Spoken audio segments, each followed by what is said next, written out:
সর্বোপরি অবৈধ ও অসাংবিধানিক দখলদার খুনি ফ্যাসিস্ট ইউনূস সরকারের পদত্যাগে দেবে। খুনি ফ্যাসিস্ট ইউনূস সরকার, মানে শেখ হাসিনা যা যা বলা হচ্ছে তারা জাস্ট চোখ বন্ধ করে কপি পেস্ট করে ফেরত দিচ্ছে। আচ্ছা, তাদের কর্মসূচি কি কি? 1 ফেব্রুয়ারি শনিবার থেকে 5 ফেব্রুয়ারি বুধবার লিফলেট বা প্রচারপত্র বিলি, মানে তারা সম্ভবত এইসব কর্মসূচি মানে এইসব অভিযোগের প্রচারপত্র বিলি করবে। 6 ফেব্রুয়ারি বৃহস্পতিবার প্রতিবাদ মিছিল ও সমাবেশ। 10 ফেব্রুয়ারি সোমবার বিক্ষোভ মিছিল সমাবেশ।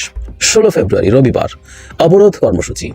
18 ফেব্রুয়ারি মঙ্গলবার দেশব্যাপী সকাল সন্ধ্যা সর্বাত্মক কঠোর হরতাল। দেশের মানুষের রাজনৈতিক ও গণতান্ত্রিক অধিকার আদায়ের সকল কর্মসূচিতে কোনো প্রকার বাধা প্রদান করা হলে আরও কঠোর কর্মসূচি দেওয়া হবে। এর আগের যে হরতালটা হয়েছিল সেটা ঠিক আওয়ামী লীগ ডাকেনি। আওয়ামী লীগের ডাকা কিন্তু প্রথম হরতাল এটা। এর আগে হরতালটা ডেকেছিল দ্য এটিম, এটাকে অনেকে এটিমকে একত্রে ফান করে এতিম বলছিল। যাই হোক, তারা ডেকেছিল, তারা শেখ হাসিনা দ্বারা আদিষ্ট হয়ে শেখ হাসিনার একটা অডিও কল যেখানে তাদেরকে হরতাল ডাকার জন্য ইন্সপায়ার করা হয়েছে, সেটাকে সূত্র ধরে তারা শেখ হাসিনার হয়ে ওটা ডেকেছিল। মূলত ওই ডাকাতদের অনলাইন অ্যাক্টিভিস্টরা ওই এটিম তৈরি করেছে। এখন প্রশ্ন হচ্ছে আওয়ামী লীগের প্রথম হরতাল এবং অনেক কর্মসূচি, তারা লিফলেট বিতরণ করবে, বিক্ষোভ মিছিল করবে, সেখানে সমাবেশ করবে, শেষে মঙ্গলবার হরতাল করবে। আগের হরতালটা শনিবার ছিল, কারণ তারা বলছিলেন দেশের অর্থনীতির যাতে খুব বেশি ক্ষতি না হয়, তাই তারা সেদিকে খেয়াল রাখছেন। এবার মঙ্গলবার অবশ্য আওয়ামী লীগ সেদিকে খেয়াল রাখেনি, কারণ তারা চান তাহলে যে দেশের অর্থনীতির বিশাল ক্ষতি করে ফেলবে তারা সর্বাত্মক হরতাল পালন করার মাধ্যমে। আমি আসলে আওয়ামী লীগের এই কর্মসূচিগুলো আলোচনা করি। ডোনাল্ড ট্রাম্প মার্কিন প্রেসিডেন্ট হিসেবে দায়িত্ব নিয়েছেন 20 জানুয়ারি।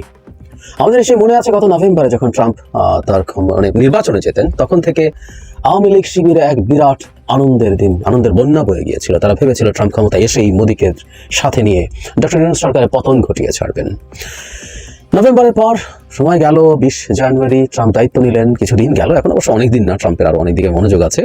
আওয়ামী লীগ হয়তো মনে করছে বা আশা করছে বা অ্যাটলিস্ট তাদের কর্মীদেরকে আশা দেখানোর চেষ্টা করছে ট্রাম্প এবার বাংলাদেশ সরকার ডক্টর ইউনূস সরকারের খবর করে দেবে। এটা খালি শেখ হাসিনা না, এটা ভারতের মিডিয়াও, মানে তাদের মূল যুক্তি হচ্ছে এটা যে ব্যক্তিগতভাবে ট্রাম্প জনাব ডক্টর ইউনূসকে পছন্দ করেন না। মানে কবে কার কোথায় কবে 16 সালে নাকি আওয়ামী লীগের বা কেউ একটা ডেলিগেট গিয়েছিল তার সাথে দেখা করতে, তখন নাকি ট্রাম্প ক্ষোভ দেখিয়েছিলেন যে মাইক্রোফিন্যান্স গাই আমাদের প্রধান উপদেষ্টা সম্পর্কে, যিনি হিলারির ক্যাম্পেইনিং এর টাকা দিয়েছিলেন, একেবারে কোনো রকম কোনো প্রমাণ ছাড়া এরকম একটা তথ্য তারা মেইন স্ট্রিম মিডিয়াতে প্রচার করছে যে এটার ভিত্তিতে নাকি এটা সেটা হয়ে যাবে। যাই হোক, আওয়ামী লীগ মাঠে নেমেছে।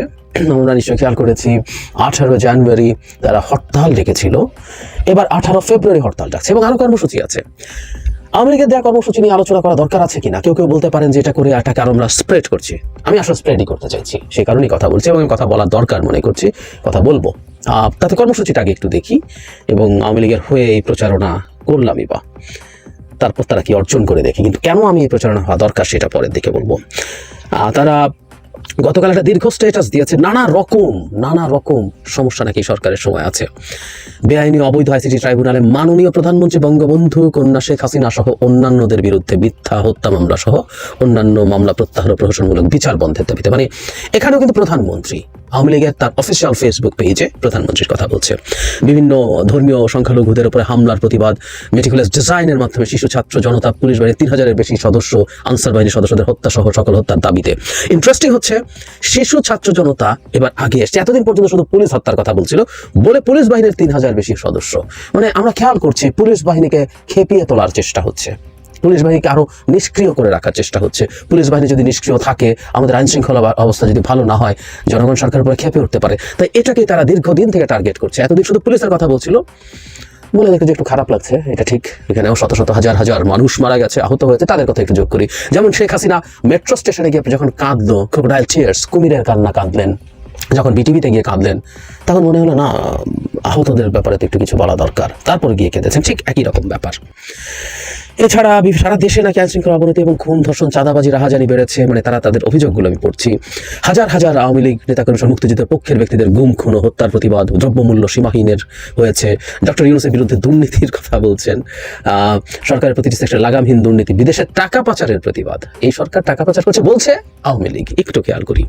মানে joke of the decade or century হতে পারে এগুলো। শেয়ার বাজারে নাকি অর্থ কেলেঙ্কারি এবং ব্যাংকগুলো, আর্থিক প্রতিষ্ঠান ধ্বংস, সুফি সাধক, বাউল শিল্পী, বিভিন্ন এদের উপর আক্রমণ, গার্মেন্টস সহ বিভিন্ন শিল্প কারখানা বন্ধের ফলে বেকার হওয়া, গণমামলা, সর্বোপরি অবৈধ ও অসাংবিধানিক দখলদার খুনি ফ্যাসিস্ট ইউনূস সরকারের পদ থেকে যাবে। খুনি ফ্যাসিস্ট ইউনূস সরকার মানে শেখ হাসিনা যা যা বলা হচ্ছে তারা এগুলো জাস্ট চোখ বন্ধ করে কপি পেস্ট করে ফেরত দিচ্ছে। আচ্ছা, তাদের কর্মসূচি কি কি? 1 ফেব্রুয়ারি শনিবার থেকে 5 ফেব্রুয়ারি বুধবার লিফলেট বা প্রচারপত্র বিলি, মানে তারা সম্ভবত এইসব কর্মসূচি মানে এইসব অভিযোগের প্রচারপত্র বিলি করবে। 6 ফেব্রুয়ারি বৃহস্পতিবার প্রতিবাদ মিছিল ও সমাবেশ। 10 ফেব্রুয়ারি সোমবার বিক্ষোভ মিছিল সমাবেশ। 16 ফেব্রুয়ারি রবিবার অবরোধ কর্মসূচি। 18 ফেব্রুয়ারি মঙ্গলবার দেশব্যাপী সকাল সন্ধ্যা সর্বাত্মক কঠোর হরতাল। দেশের মানুষের রাজনৈতিক ও গণতান্ত্রিক অধিকার আদায়ের সকল কর্মসূচিতে কোনো প্রকার বাধা প্রদান করা হলে আরও কঠোর কর্মসূচি দেওয়া হবে। এর আগে যে হরতালটা হয়েছিল সেটা ঠিক আওয়ামী লীগ ডাকেনি। আওয়ামী লীগের ডাকা কিন্তু প্রথম হরতাল এটা। এর আগে হরতালটা ডেকেছিল দ্য এটিম, এটাকে অনেকে এটিমকে একত্রে ফান করে এতিম বলছিল। যাই হোক, তারা ডেকেছিল, তারা শেখ হাসিনা দ্বারা আদিষ্ট হয়ে শেখ হাসিনার একটা অডিও কল যেখানে তাদেরকে হরতাল ডাকার জন্য ইন্সপায়ার করা হয়েছে, সেটাকে সূত্র ধরে তারা শেখ হাসিনার হয়ে ওটা ডেকেছিল। মূলত ওই ডাকাতদের অনলাইন অ্যাক্টিভিস্টরা ওই এটিম তৈরি করেছে। এখন প্রশ্ন হচ্ছে আওয়ামী লীগের প্রথম হরতাল এবং অনেক কর্মসূচি, তারা লিফলেট বিতরণ করবে, বিক্ষোভ মিছিল করবে, সেখানে সমাবেশ করবে, শেষে মঙ্গলবার হরতাল করবে। আগের হরতালটা শনিবার ছিল, কারণ তারা বলছিলেন দেশের অর্থনীতির যাতে খুব বেশি ক্ষতি টতি না হয়, তাই তারা সেদিকে খেয়াল রাখছেন। এবার মঙ্গলবার অবশ্য আওয়ামী লীগ সেদিকে খেয়াল রাখেনি, কারণ তারা চান তাহলে যে দেশের অর্থনীতির বিশাল ক্ষতি করে ফেলবেন তারা সর্বাত্মক হরতাল পালন করার মাধ্যমে। আমি আসলে আওয়ামী লীগের এই কর্মসূচিগুলো আলোচনা করি এবং ফেব্রুয়ারিতে যখন হবে এগুলো আবার সামনে নিয়ে আনার চেষ্টা করব। এটার প্রধান উদ্দেশ্য হচ্ছে আওয়ামী লীগের মানে কৌশলগত একেবারে নির্বুদ্ধিতা। তারা যে কর্মসূচিগুলো ডাকছে, মানে আওয়ামী লীগ তো দাবি করে তাদের বিরাট মানুষজন আছে, নট অনলি দ্যাট, ওরা ক্ষমতায় নেই ঠিক আছে, কিন্তু আমরা চিরকাল একটা কথা শুনতাম আওয়ামী লীগ এই যে 15 বছরে তার শাসনকালে, যে আওয়ামী লীগ বিরোধী দলে যদি থাকতো তাহলে এটা করে ফেলতো সেটা করে ফেলতো, বিএনপি পারছে না, আওয়ামী লীগ যদি থাকতো কবে বিএনপি যদি ক্ষমতা থাকতো তাদের ক্ষমতা থেকে টেনে নামিয়ে ফেলতো, মানে আওয়ামী লীগ বিরোধী গেলে বিরাট কিছু করতে পারে, বিরাট তার শক্তি, তার সাংগঠনিক ক্ষমতা ইত্যাদি ইত্যাদি শুনে শুনে আমাদের কান পচে গিয়েছিল। যদি আমি একেবারেই এটা বিশ্বাস করি না, আমি তখনই অনেক একটা উদাহরণ দিতাম যে 21শে আগস্ট গ্রেনেড হামলার পর ছোটবেলা থেকে শুনে বড় হয়েছে, আমার মনে হয়েছিল আওয়ামী লীগ এবার সরকার ফেলে দেবে, এত বড় ঘটনা ঘটেছে, বাট নাথিং হ্যাপেন্ড। বিএনপি তার টেনিওর 4-এর পর আরো 2 বছর খুব সুন্দরভাবে টেনে নিয়ে গিয়েছিল। তো এখন আওয়ামী লীগের বিরাট মাঠের অবস্থান আছে, সুতরাং মাঠে তারা যদি সেই লিফলেট বিতরণ বলি, সেই বিক্ষোভ মিছিল বলি, সেই সমাবেশ বলি, সেগুলো যদি করতে না পারে সেটা তার দলের ইমেজের জন্য কিন্তু খুবই খুবই নেগেটিভ হয়। মঙ্গলবার হরতাল ডাকা হয়েছে 18 তারিখ, সেদিন কিচ্ছু হবে না, আমরা ভালো মতো জানি, কিচ্ছু না। সেই হরতাল ডাকা হলো এবং কিছু হলো না, এটাও তার দলের জন্য খুবই খুবই প্রবলেম্যাটিক। মানে তাদের আসলে দুটো ব্যাপার, যে একটা এই যে 6 মাস হয়ে গেল এই সরকার পতনের জন্য তারা কিছু করছে না, সেটা কেমন দাঁড়ায়, তাদের একটু লজ্জাও লাগছে। আমরা এত বড় দল বলে দাবি করি, প্রায় 50% বা 40% নাকি কমপক্ষে তাদের বান্ধা ভোটার এবং অ্যাক্টিভিস্ট আছে, অ্যাক্টিভিস্টও প্রচুর, এবং তাদের এক একজন অ্যাক্টিভিস্ট নাকি সেই মারাত্মক কিছু।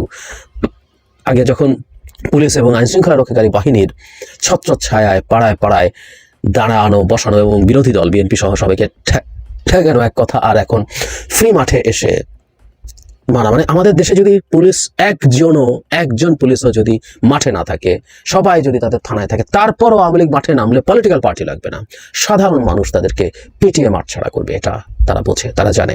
কিন্তু তারা পড়েছে এক অদ্ভুত ডিলেমাতে, যে এই যে 6 মাস চলে গেল আমরা কিছুই করছি না, এটা কেমন দেখাচ্ছে, এটা তো ভালো দেখাচ্ছে না, এটা তাদের মনে হয়। এটা তাদের মনে হবার কারণেই তাদের কিছু কর্মসূচি ডাকতে হয়। আমার কর্মসূচি ডাকাটাও যে বললাম এটা শাখের করাত, ডাকলাম কিন্তু কিছু হলো না, কিছু হবে না, সেটা তারা মনে করছে এটাও তার জন্য বিপদ তৈরি করছে। কিন্তু ডাকার ফলে যেটা হলো, আমরা ফেসবুকে কেউ কেউ লিখেছি, আমি কথা বলছি, তারা এটাকে এক ধরনের অর্জন হিসাবে দেখবে যে আওয়ামী লীগ প্রাসঙ্গিক থাকছে, এবং আমাদের কেউ কেউ এই পয়েন্টেই মনে করেন যে আওয়ামী লীগকে প্রাসঙ্গিক রাখা আমাদের ভুল হচ্ছে। আমি আবার পাল্টা মনে করি, আওয়ামী লীগের কোন বিষয়টাকে আমরা প্রাসঙ্গিক রাখছি? আওয়ামী লীগের দেউলিয়াত্বকে প্রাসঙ্গিক রাখছি, আওয়ামী লীগের তার নির্বুদ্ধিতাকে প্রাসঙ্গিক রাখছি। সুতরাং আওয়ামী লীগকে যদি আমরা ডেকে আনি এবং তার দেউলিয়াত্ব এবং তার নির্বুদ্ধিতা মানুষের সামনে আরো বেশি আনতে থাকি, তাহলে সেটা আওয়ামী লীগের জন্য ক্ষতিকরই হবে। সুতরাং আওয়ামী লীগ আমাদের কাছে প্রাসঙ্গিক থাকুক, আওয়ামী লীগ প্রাসঙ্গিক থাকুক অনন্তকাল, একটা ডিফিটেড সর্বস্ব হারানো, জনগণের কাছ থেকে সর্বস্ব হারানো একটা তথাকথিত রাজনৈতিক দল হিসেবে। সুতরাং আওয়ামী লীগকে আমরা এভাবেই প্রাসঙ্গিক রাখবো ভবিষ্যতের বাংলাদেশেও।